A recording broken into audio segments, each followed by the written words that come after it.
Pirms pāris nedēļām īsā laika periodā parādījās vairākas letālas avārijas Liepājas šosejas, kas bija interesanti, kas bija vienā un tajā pašā ceļa posmā, plus mīnus pāris kilometru, kas lika mazliet uztraukties, jo tik īsā laika periodā tāda veida avārijas parasti nenotiek.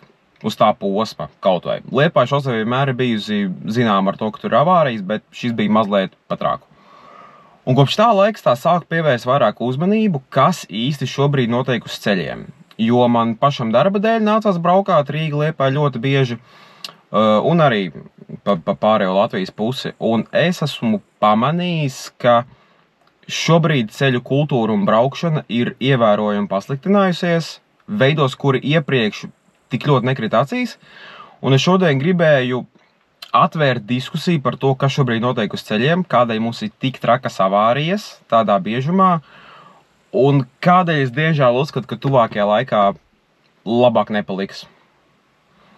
Tādēļ šodien par avārijām, ceļa braukšanu un ceļa kultūru, un es gribu pateikt divas lietas. Pirmais, es šodien runāšu tikai vienīgi par šosejām, es nerunāšu par braukšanu pilsētā. Tas šajā kontekstā neiedarās. Un otra lieta, lūdzu atceramies, ka ir runa par situāciju, kur ir cilvēki aizgājuši aizsaulē, tā izskaitā jaunieši, tādēļ, ja rakstam komentārus, lūdzu atceramies, par ko mēs rakstam, kādā kontekstā, un nepārvēršam komentu sekšanu par Delfu komentāriem. To nevajadzētu. Tādēļ šodien par šo tematu un sāksim uzreiz. Kopš tās nedēļas, kad es sāku, kad bija tās visas trakās avārijas, divas, principā, kuras vairāk krīt acīs, es sāku mēģināt vairāk pievērst uzmanību, kas īsti notiek ceļiem un kas man krīt acīs tajā veidā, kas ir pamainījies braukšanā.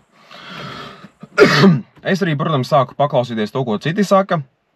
Protams, žanra klasika bija tā, ka braukšana uz ceļiem ir ārprātīgi agresīva un nesaprotama, un kaut kādā līmenī, jo cilvēkiem ir taisnība, bet es uzskatu, ka salīdzinājumā ar Covid laiku braukšana vairs nav tik agresīva, kā viņa bija kādreiz. Es uzskatu, ka cilvēki vairs nav tik agresīvi, varbūt laiki mainījušies, varbūt es to vienkārši vairāk neredzu, bet agresīva braukšana ir palikusi mazāka vai mazāk arī uzkrītoša. Tas, kas man ļoti iekrita acīs, ir īpaši pēdējā nedēļas nogalē, kad es braucu uz posmu Rīga-Salacgrīva, ir tas, ka cilvēki ir absolūti pazaudējuši kādu spēju nolasīt apdzīšanas distances.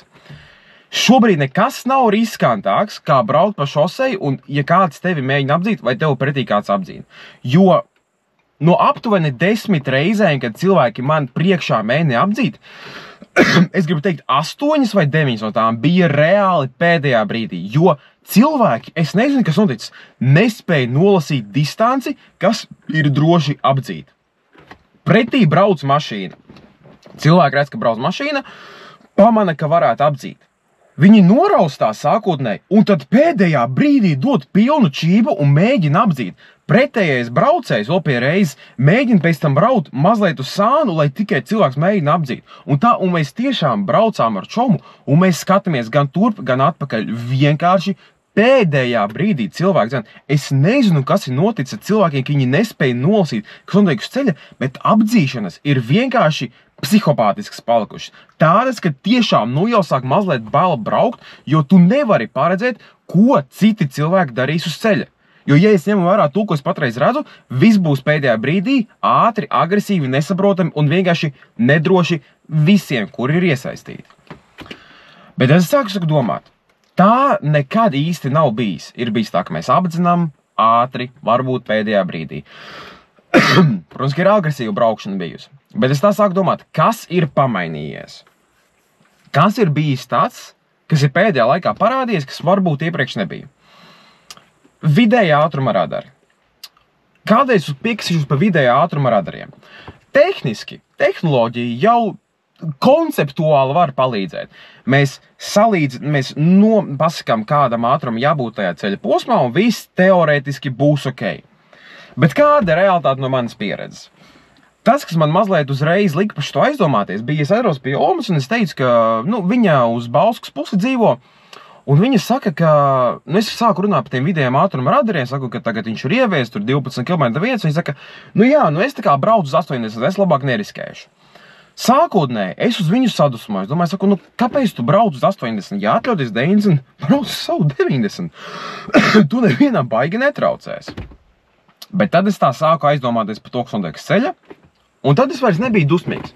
Jo es pamanīju, esmu 3, ja ne 4 veidu braucējus, kuri brauc pa vidējā ātruma sekcijām. Tātad, sāksim ar numur 1. Tie, kas brauc 10 km zem atļautā ātruma, dieva dēļ, lai nedabūtu sodu. Omes, pensionāri vai cilvēki, kuri ir ātrāk pārdoši, brauc uz 80. Tad ir mūsu 90-nieki. Tie, kuriem pasaka 90, viņi arī precīzi brauc savu maģisko 90. Konceptuāli nevar piedurties, bet, lai viņi čukina, faktiski viņiem ir taisnība. Tie, kuri kaut mazliet saprot, kā strādā vidējais ātrums, saprot, ka braukt var mierīgi uz 97 līdz 100. Es iekrītu šajā kategorijā, jo es saprotu, ka ir kļūda, radaram ir kļūda, spidometram ir kļūda, tādēļ es braucu uz 100, man vienmēr viss ir kārtībā, viss ir droši. Bet ir vēl viena nianse, ko es tagad pamanīju. It īpaši braucot no Liepājas. Ir tas pēdējais posms, braucot uz Liepāju, kas par to tādu līkumaino posmu ir pirms Liepājas. Un tur bija interesants moments. Mēs braucam pa Grandes ceļu un uzgriežam uz šosejas. Un man veizes parāda, ka es esmu vidējā ātruma sekcijā. Bet te ir interesants moments. Sākotnēji manu mašīnas numuru jau nenolasa. Nevienas mašīnas numuru, kas izgriež posmu vidū, nenolasa. Tikai galā nolasa. Kas nozīmē, ka tu vari tajos posmos vienkārši močīt, kā tu gribi. Jeb 140 km/h, jo tu saproti, ka kāda atšķirība, kas notiek, vidējais ātrums tev nevar nolasīt. Un tagad parādās moments. Mēs braucam pa Liepāju šosejas vidējo ātrumu, kur pa priekšu brauc 80, aizmugurē brauc 90, bet kāda jēga apdzīt, es tāpat iekļaujos normālajā ātrumā, brauc mazliet lēnāk, es neko netaisīšu dzīt. Aiz tā sēž vai 100 km/h braucējs, vai arī fūre. Tas nozīmē, ka kāds viens mēģinās apdzīt, bet tagad ir vismaz vai 2 mašīnas, vai arī fūre un vēl 2 mašīnas reizē jāapdzen, kas tā jau ir ļoti sarežģīti. Un vēl no nekurienes to pakaļā tagad ielot džeks, kas vienīgi brauc 140, tādēļ, ka labi, ok, oficiāli jābrauc 90, bet kurš, būsim reāli. Realitātei viss tāpat min, ja? Tad mums ir visu šāda bāna, kas satiekās tagad vidējā ātruma posmā un nevar īsti apdzīt. Kā jums šķiet, kas notiek tajā brīdī, kad mēs izbraucam ārā no vidējā ātruma posma uz līkumainā Liepājas ceļa?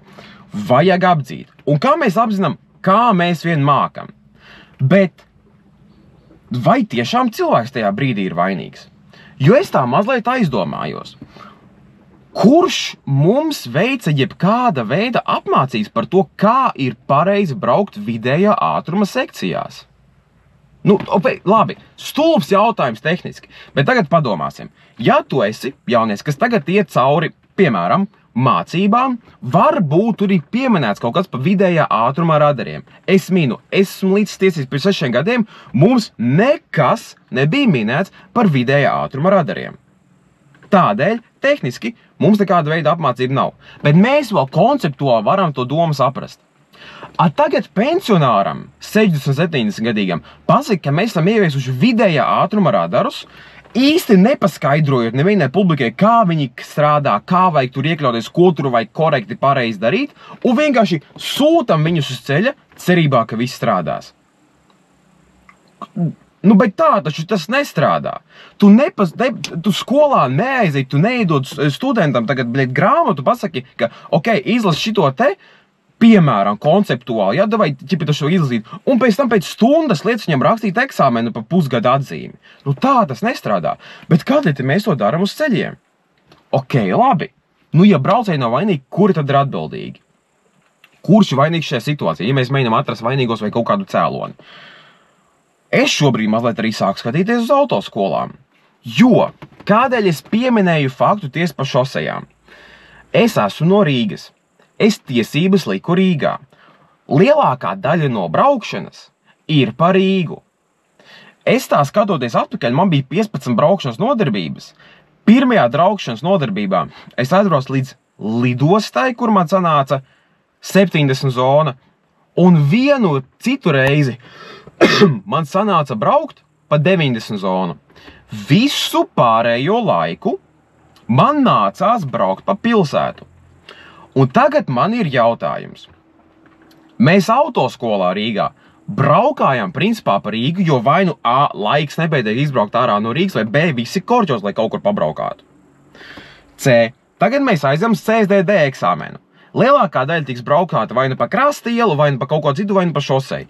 Ja paveicās tev vai nepaveicās, tu trāpies uz Jūrmalas šosejas, ja? Kur, varbūt tu vari pabraukāties pa šoseju. Bet faktiski, mēs Rīgā, un es runāju tikai par Rīgu, tas, ko es redzu, apmācam cilvēks braukt pa pilsētu. Tagad mēs dodam viņiem tiesības un ļaujam brīvi braukt pa šoseju. Varbūt mēs teorijā viņiem pastāstījām, kā braukt pa šoseju, bet kāda praksa viņiem ir? Varbūt paveicās, ka viņi tika pie baltajām tiesībām un vecāki deva braukāt bez stūres un deva pabraukāties ārā pa šoseju. Bet būsim reāli, vecāki nav tie labākie apmācītāji braukšanā, ja vien tas nav instruktors tev. Tādēļ mums ir milzīgs daudzums cilvēku, kuri ir apmācīgi braukt pa pilsētām, bet ar absolūti nekādām zināšanām, kā braukt pa šosejām. Un tagad mēs brīnamies, ka cilvēki nemāk apdzīt. Pat neņemot vērā to faktu, ka mēs vēl tagad esam ielikuši vidējā ātruma radarus, kurus mēs īsti neesam nevienam izskaidrojuši, kā tur uzvesties. Mēs esam pieņēmuši, ka cilvēki sapratīs, bet tāpat laikā, kāpēc to pieņem cilvēki, dažbrīd nav tie paši spožākie, kādēļ mēs to pieņemam.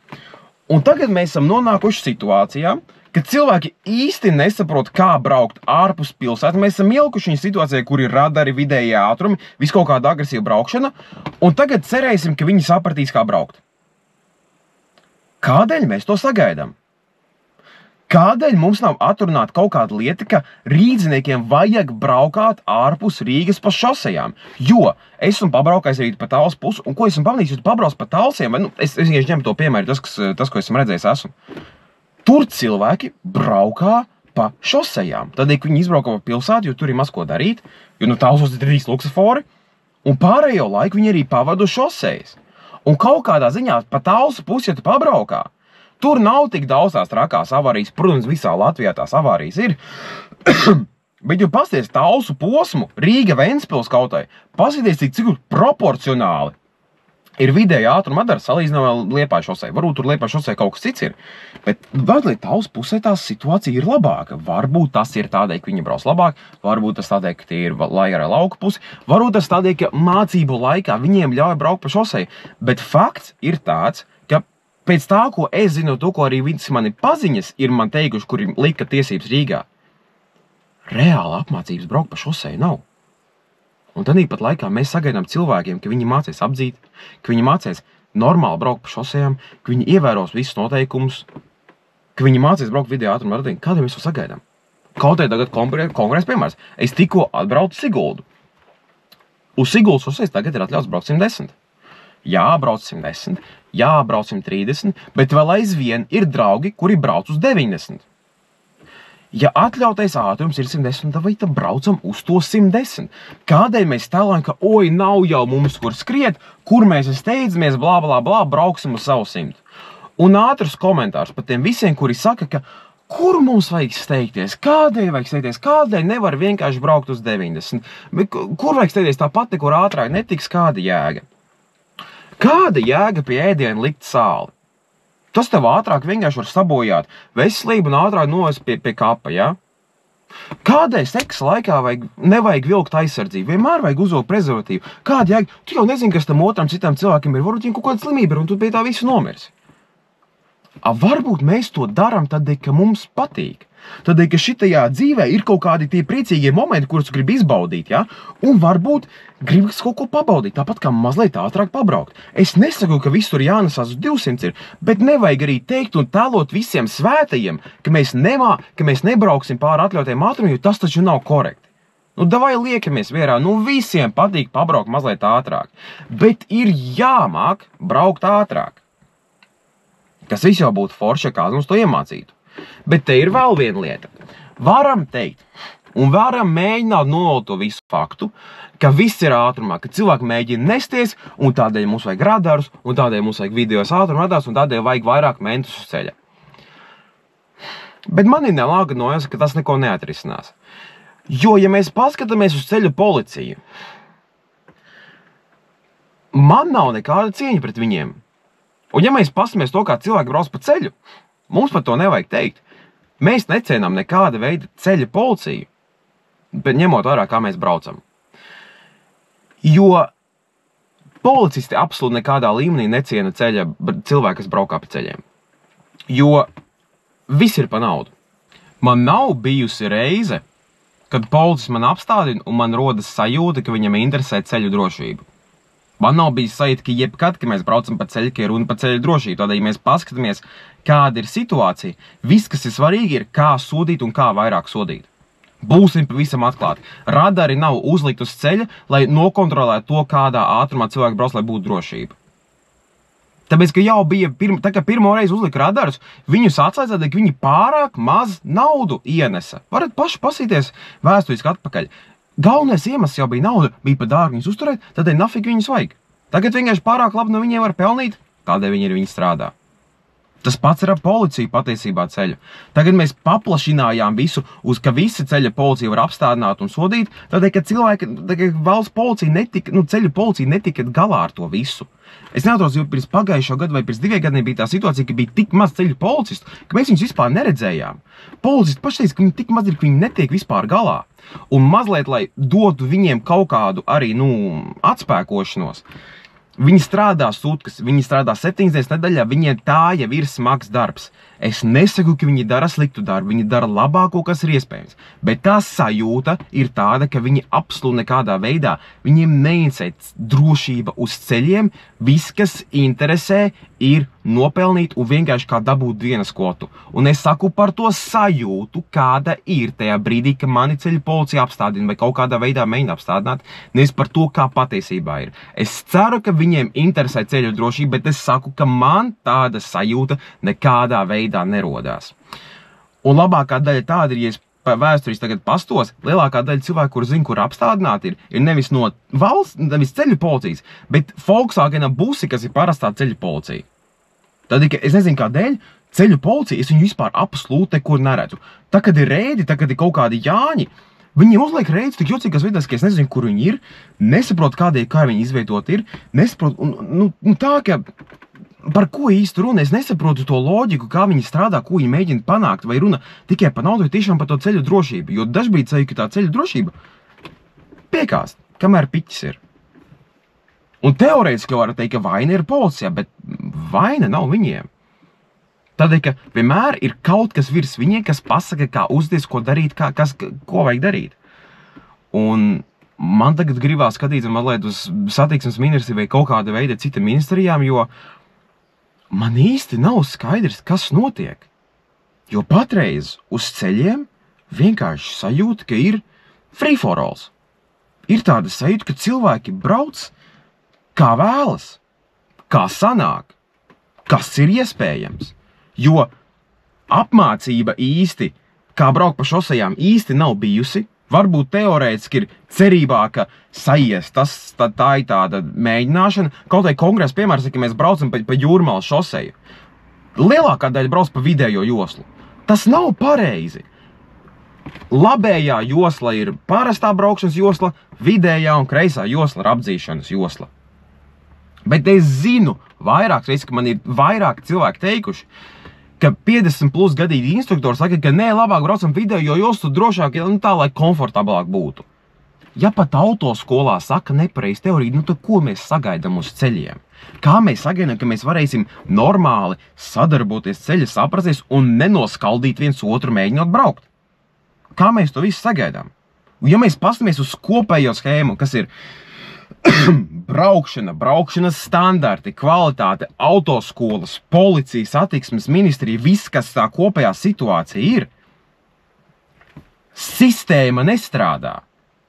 Es nesaprotu, cik vēl zilie maisi ir nepieciešami, lai saprastu, ka patreizējā sistēma absolūti nestrādā.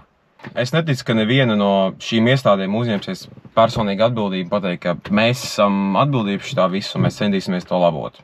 Tas nebūs tā mēs zinām, ka tas viss nestrādā.